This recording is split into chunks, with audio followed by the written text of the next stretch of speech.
not a dessert pizza? Except... But Ellie, I said, we've already got cupcake invention in progress. The cream-filled ones, I meant. Chocolate chip batter with chopped cherries would make fine surroundings for the cream. But I hadn't even run a test batch yet. Maybe with winter coming, we should wait on another new recipe, at least until we've got more money. Ingredients were expensive, after all, and the empty street outside wasn't due only to the drizzly weather.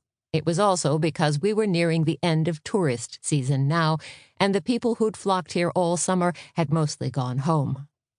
That left only 1,000 or so year-round Eastporters to buy our high-quality but also more expensive bakery items.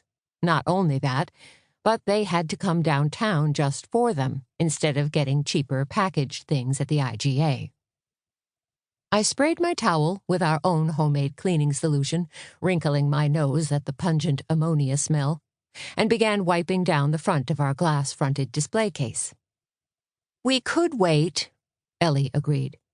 "But I've been thinking it over, Jake, and I feel we need something new right now."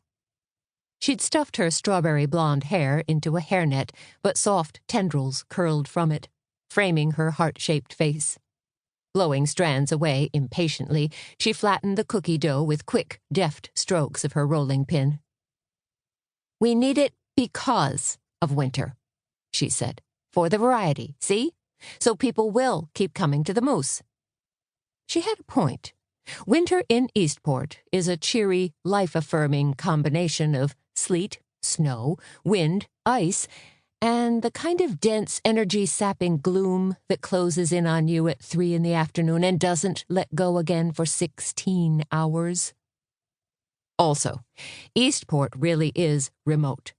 3 hours from Bangor. Light years from anywhere else. And when the fog freezes, it puts another ice layer on the roads, iron hard but slipperier.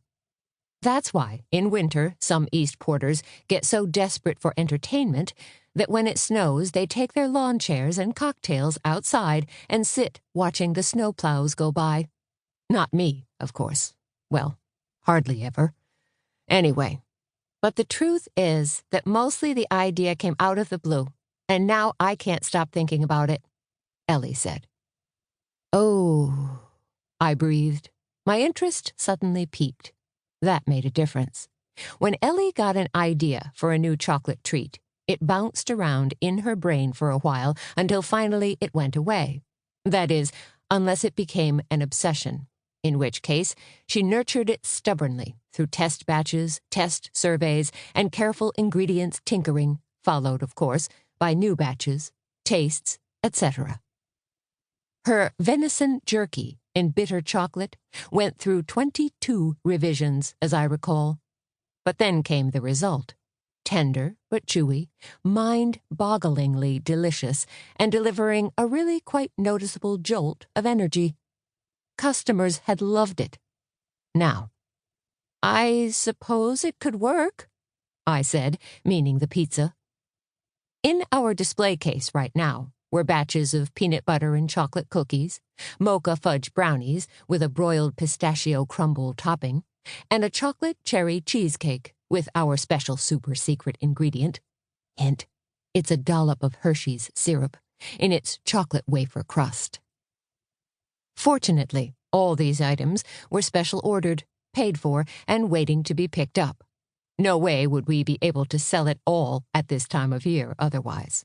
But these and many more of our most popular offerings were the result of Ellie's creative streak.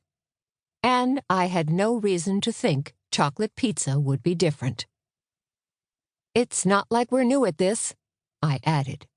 We'd been in business for 5 years already, so we weren't poorly equipped.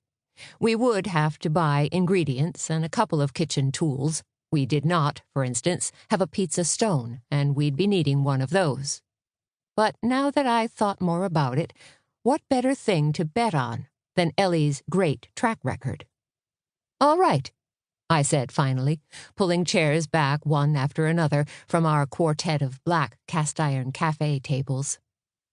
"You may be onto something," I said. "So, let's go ahead and try this. How can I help?"